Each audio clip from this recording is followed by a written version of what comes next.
दिनांक 23 फेब्रुवारी रोजी मागच्या महिन्यात आपल्या शहरापासून लगत असलेल्या शरणापूर बजाजनगर वाळूज परिसरातील गरुड झेप अकॅडमी येथे एका मागासवर्गीय विद्यार्थ्याला फीस भरली नाही, मेसची फीस भरली नाही म्हणून सकाळचा नाश्ता दिला नाही, दुपारचंही जेवण दिलं नाही, रात्रीचंही जेवण दिलं नाही. त्याला भूक लागली, तो कासावीस झाला. मित्रांच्या मदतीने त्याने ऑनलाईन पद्धतीने जेवण मागवलं. ते जेवण ऑनलाईन मागवलं. तिथल्या पठाण नावाच्या एका गुंडाला ते कळलं, गरुड झेप अकॅडमीमध्ये काम करणाऱ्या नीलज सोनवणेच्या सहकार्याला, आणि त्या पठाणने ते ऑनलाईन आलेले जेवण पकडलं. तू ऑनलाईन जेवण का मागवलंस? फीस भरण्याची लायकी नसताना ऑनलाईन जेवण का मागवलंस? म्हणून त्याला एका केबिनमध्ये नेऊन इतकी बेदम मारहाण केली की त्याच्या दोन्ही नेसल्स फुटून दोन्ही नाकपुड्यातून रक्ताची धार लागली. प्रचंड बेदम मारहाण केली. जेवण तर करूच दिलं नाही, सकाळचा नाश्ताही दिला नाही, दुपारचं जेवणही दिलं नाही, रात्री मागवलेलं जेवण तेही खाऊ दिलं नाही. त्याने त्याच्या स्वखर्चाने जे मागवलेलं होतं, वरून मारहाण केली. ती इतकी बेदम होती की त्याच्या दोन्ही नेसल्स फुटून त्याच्यातून रक्ताच्या धारा लागल्या. हा प्रकार विद्यार्थ्याने त्याच्या नातेवाईकांना, त्याच्या पालकांना, त्याच्या आईवडिलांना कळवला. दुसऱ्या दिवशी नातेवाईक, आईवडील हे सगळे लोक तिथं मंडळी आले. गरुड झेप अकॅडमीचा जो संचालक आहे, माजोरडा मस्ताडलेला नीलेश सोनवणे, जो स्वतःला तिथल्या गरुड झेप अकॅडमीचा लष्करशाह समजतो, लष्कर प्रमुख समजतो, कुठून काहीतरी मिलिटरी रिटायर्ड आहे असं तो सांगतो. तर त्याच्यामुळे त्याला सतत सातत्याने असा भास होत असतो की तो एक लष्कर प्रमुख आहे किंवा लष्करशाह आहे, आणि त्याचा एक खास गरुड झेप नावाचा एक स्वतंत्र देश आहे आणि त्याचा तो हुकुमशाह आहे. तर त्या नीलेश सोनवणेला हे पालक आणि सगळे नातेवाईक भेटायला गेले त्या मागासवर्गीय विद्यार्थ्याचे, की आमच्या मुलाला इतकी बेदम मारहाण का केली? तर त्याला नाश्ता दिला नाही फीसाठी, त्याला जेवण दिलं नाही दुपारचं, रात्री त्याला भूक लागली म्हणून त्याने जेवण मागवलं, तर त्याला जेवण तर करू दिलं नाही पण तुम्ही मारहाणही केली. तर अतिशय घाणेरड्या शब्दात शिवीगाळ करून त्या नातेवाईकांना, मुलाच्या पालकांना बाहेर काढण्यात आलं. तुमची अवकात नाहीये तर माझ्या अकॅडमीमध्ये प्रवेश का घेतला? चला निघा इथून बाहेर, काय करायचं ते करून घ्या. या भाषेत त्यांना सिक्युरिटी गार्डला बोलून धक्के मारून बाहेर काढण्यात आलं. हे सगळं झाल्यानंतर पालकांचा संताप अनावर झाला. त्यांनी लोकशाही पद्धत अवलंबवण्याचा निर्णय घेतला आणि माहिती घेऊन दौलताबाद पोलीस ठाण्यामध्ये वरिष्ठ पोलीस निरीक्षक श्रीमती रेखा लोंढे मॅडम यांची त्यांनी भेट घेऊन सगळी कैफियत मांडली.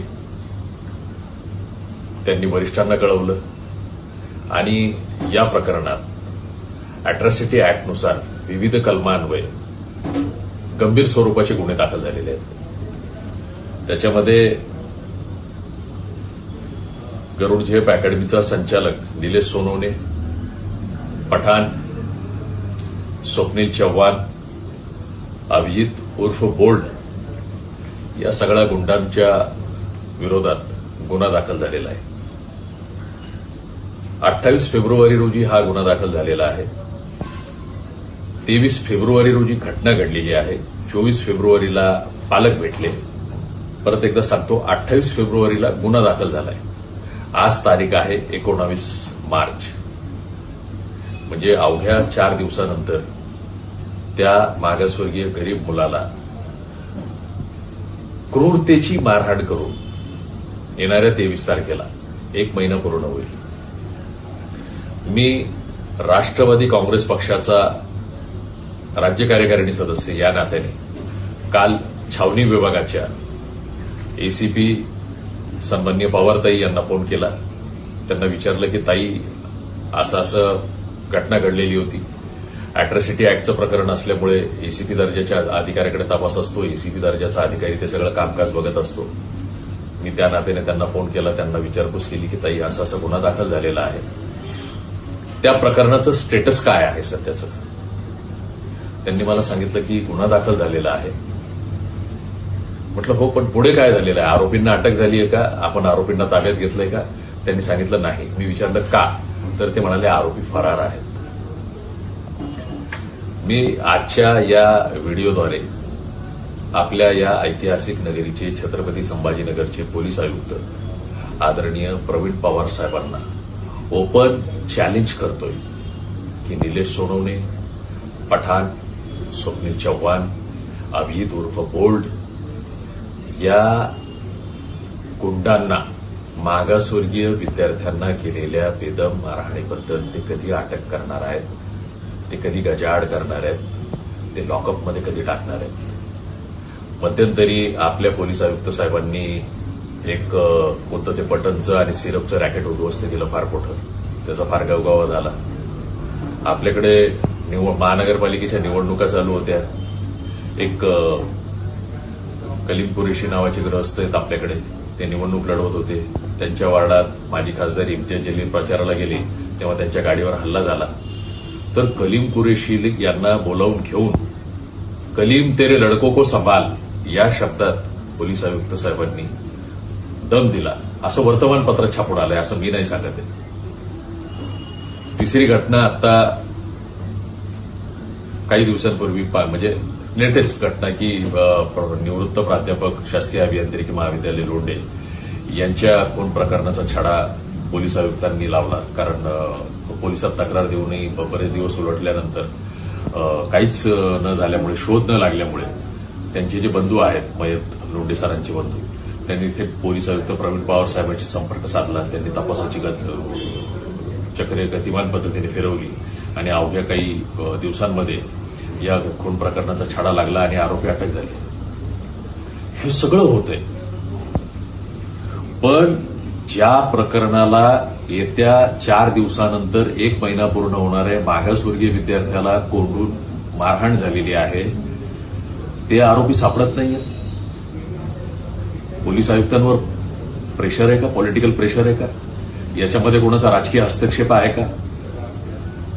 कोणी विद्यमान आमदार, माजी आमदार, विद्यमान मंत्री पोलीस आयुक्तांना या संदर्भात कारवाई करू नका म्हणून सांगतायत का? म्हणून हे प्रकरण लांबवलं जात आहे का?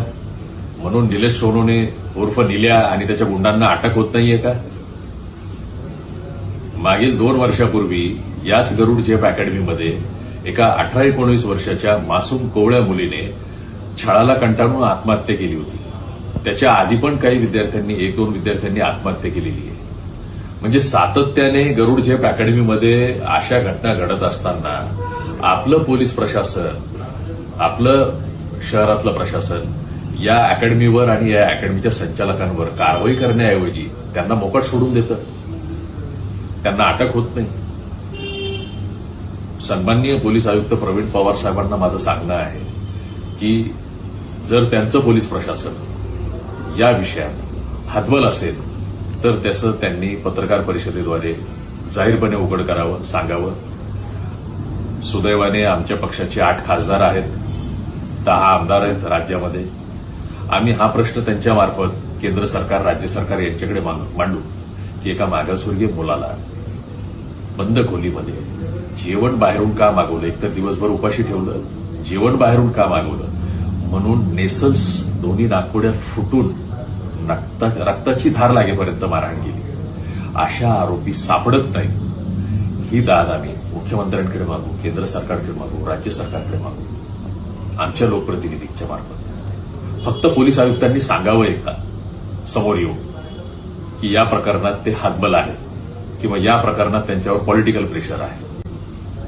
मी उद्या या संदर्भात माननीय पोलीस आयुक्त प्रवीण पवार साहेब, आपल्या जिल्ह्याचे जिल्हाधिकारी दिलीप स्वामी साहेब, आपल्या मराठवाड्याचे विभागीय आयुक्त जितेंद्र पापळकर साहेब या तिन्ही मान्यवरांची भेट घेतोय आणि निवेदन सादर करतोय. काय कारवाई करणार आहात किंवा यामध्ये प्रशासनाचा काय रोल असणार याचं एक कार्यकर्ता म्हणून मी त्यांना जाब विचारणार आहे. त्यानंतर या विषयामध्ये आंदोलनाची दिशा ठरवली जाईल आणि हे आंदोलन फक्त मर्यादित नसेल, एका पक्षापुरतं, एका संघटनेपुरतं, हे व्यापक असेल आणि ते प्रशासनाला परवडणार नाही. म्हणून माझी विनंती आहे पोलीस प्रशासनाला, खास करून माननीय पोलीस आयुक्त साहेबांना, जितक्या लवकरात लवकर निलेश सोनवणे आणि त्याच्यासोबतच्या गुंडांना अटक करून लॉकअपमध्ये टाकता येईल किंवा न्यायालयासमोर उभं करता येईल, तितक्या लवकर आपण ही अॅक्शन घ्यावी. धन्यवाद.